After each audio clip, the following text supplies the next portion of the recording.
সে অনেকদিন আগের কথা। মুক্তিনগরে ফুল্লরা বুড়ি থাকতো, তার 5 যমজ ছেলে নিয়ে। 5 ছেলের খুব মিল, যাকে বলে একেবারে হরিহর আত্মা। ফুল্লরার 5 ছেলে, কিন্তু 5 রত্ন। 5 ছেলের 5 রকম গুণ। প্রথম ছেলে রামলাল, সে এক ঢোকে 1 সমুদ্র জল মুখে নিতে পারে 5 মিনিটের জন্য। দ্বিতীয় ছেলে শ্যামলাল, সে তার 2 পাখি অনেকখানি বাড়াতে পারত। তৃতীয় ছেলে যদুলাল, তার ঘাড় পাথরের মতো শক্ত। চতুর্থ ছেলের নাম মধুলাল, তার আবার আগুনে কোনো ক্ষতি হতো না। আর সবচেয়ে ছোট ছেলের নাম জীবনলাল, সে দম বন্ধ করে থাকতে পারত গোটা একটা দিন। 5 ভাইকে দেখতে একরকম, শুধু তার মা ফুল্লরা বুঝতে পারত কে কোনজন।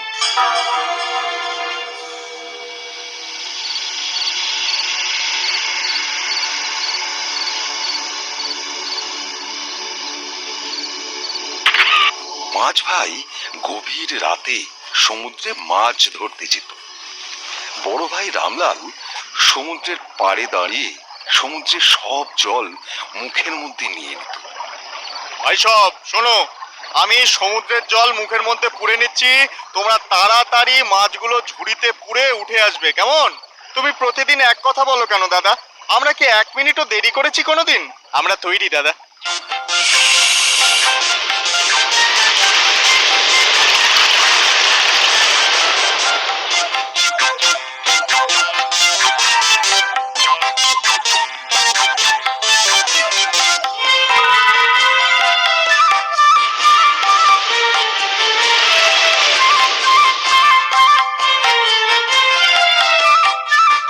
আজ জীবনের পালা, ছোট হাটে যাও।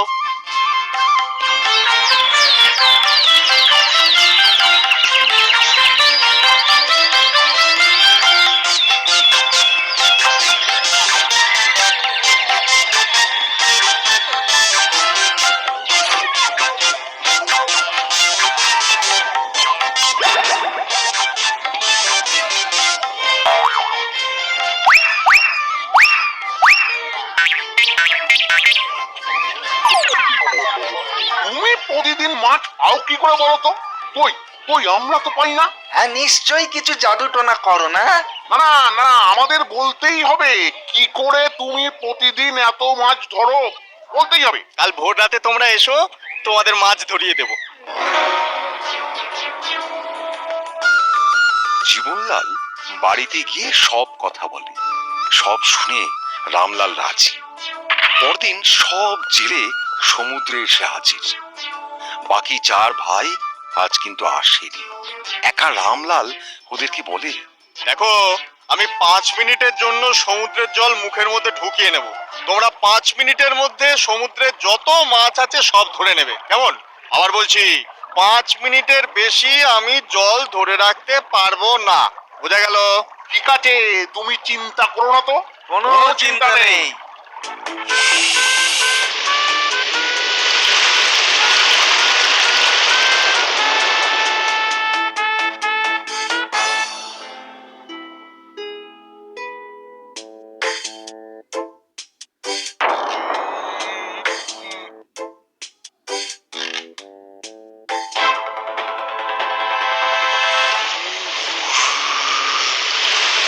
বাঁচাও বাঁচাও বাঁচাও বাঁচাও, ডুবে গেলাম, বাঁচাও বাঁচাও, ডুবে গেলাম, বাঁচাও বাঁচাও বাঁচাও বাঁচাও।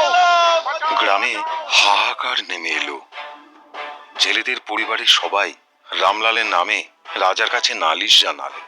সব শুনে রাজা রামলালকে বলল, এদের কথা সব সত্য রামলাল? তুমি মুখের জল ছেড়ে দিয়ে এতগুলো মানুষকে ডুবিয়ে মেরেছো? সত্যি মহারাজ, সত্যি। কিন্তু আমি যদি জল না ছাড়তাম তাহলে আমি গলা ফেটে মরে যেতাম। আমি ওদের বারবার বলেছি আমি 5 মিনিটের বেশি জল ধরে রাখতে পারবো না, তোরা কেউই কথা শোনেনি। তাই বাধ্য হয়েই আমাকে সমুদ্রের জল ছাড়তে হয়েছে। আর আর তাই এরকম একটা ঘটনা ঘটেছে মহারাজ। এতগুলো মানুষের জীবন হানির জন্য আমি তোমাকেই দায়ী করব। তোমাকে সমুদ্রের জলে ডুবিয়ে মারা হবে। তোমার শেষ ইচ্ছা কি বলো?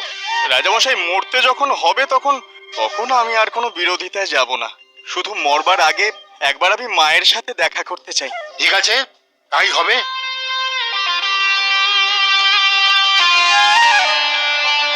দাদা দাদা কাল তোমার জায়গায় আমি যাব, তুমি কোনো চিন্তা করো না, তুমি তুমি ঘরে বিশ্রাম নিও। শ্যাম গেল সমুদ্রে ডুবে মরতে। রাজামশাই এলেন, সাথে রাজ্যের প্রজারা এলো শাস্তি দেখবার জন্য। দেখি, তুমি কাল লাল জামা গায়ে দিয়েছিলে না, আজ নীল জামা পরে এসেছো কেন? মায়ের আদেশ মহারাজ, আমি মায়ের প্রতিটা কথা অক্ষরে অক্ষরে মেনে চলি। আমি এবার আপনার আদেশ মানতে যাচ্ছি। মহারাজ বিদায়, বিদায় মহারাজ।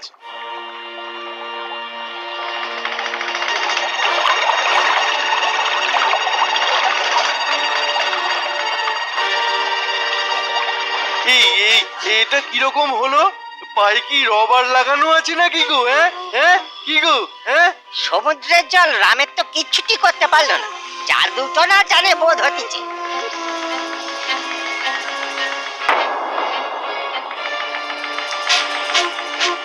কাল রামের গর্দান নেবে আমার জল্লাদ।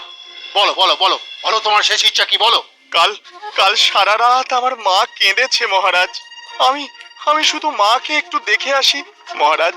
মহারাজ এ ভিন্ন আমার কোনো চাওয়া নেই। বেশ, তাই হবে। তবে কাল সকালেই তোমার গর্দান নেওয়া হবে। দাদা তুমি তো জানো আমার ঘাড় খুব শক্ত, আমার গর্দা নিতে গেলে খাড়া ভেঙে যাবে। কাল বর্দার জায়গায় আমি যদুলাল যাব। বাবা, সব সময় চোখ কান ভালো করে খোলা রাখিস। আমাদের নিয়ে চিন্তা করবে না তুমি।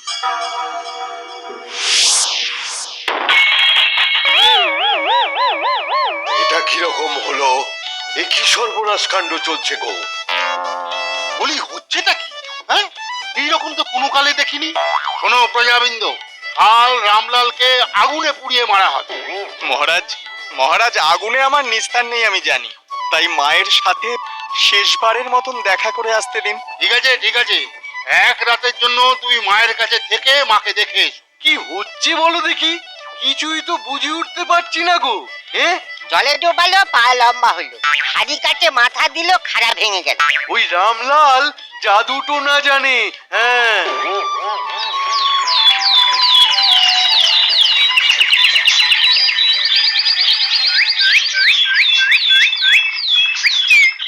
ধা ধিন ধিন তা ধা ধিন ধিন তা ধিন তেরে কেটে তা ভাজা ভাজা খাস্তা। কানই পেয়েছে, সাবধান, কানই পেয়েছে। সাবধান। রাজামশাই রাজামশাই কি আনন্দ যে হচ্ছে কি বলবো আপনাকে। মানে ধা ধিন ধিন তা আগুনে ধা আনন্দ? ধিন ধিন তা। এইবার তোমাকে মাটি চাপা দিয়ে মারবো। হ্যাঁ হ্যাঁ, মাটি চাপা দিয়ে মারবো। এই হবে তোমার শাস্তি। মহারাজ শেষবারের মতন আর একবার মাকে দেখতে চাই। তেরে কেটে থাক, আপনি অনুমতি দিন। দাদা দিন, ধা অনুমতি দিন না। ঠিক আছে, অনুমতি দিলাম। দাদা বলি শোনো, আমি দম বন্ধ করে থাকবো, তোমরা রাতে মাটি খুঁড়ে আমাকে বের করে নিও। তারপর আমরা এই রাজ্য থেকে অন্য রাজ্যে চলে যাব। সেই ভালো। তবে বাবা জীবন, সাবধানে থাকিস, সাবধানে থাকিস কিন্তু। ওমা তুমি চিন্তা করো না। হতম কুতুম ছুতুম ঝা, ভূতেরি বাবা বেরিয়ে যা। হতম কুতুম ছুতুম ঝা, ভূতেরি বাবা বেরিয়ে যা, বেরিয়ে যা, বেরিয়ে যা। ভূত তাড়ানো শেষ।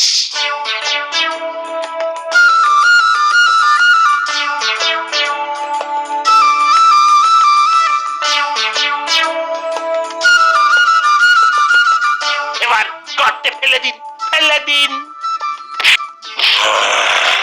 অবশেষে পাপের শাস্তি হয়েছে। হ্যাঁ, চলো সবাই।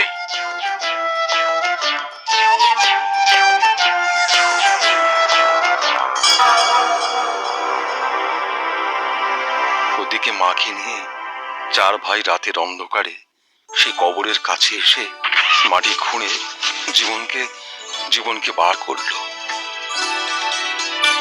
মা ফুল্লরা কেঁদে ফেলে, তারপর চোখের জল মুছে বলে, যার কাছে এরকম 5টা রত্ন আছে তার কি কোনো ভয় আছে?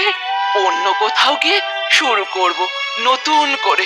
চল বাবা চল। তখন মেজ ছেলে শ্যামলাল চার ভাই আর মাকে কাঁধে চাপিয়ে লম্বা লম্বা পা ফেলে ওই রাজ্য ত্যাগ করলো।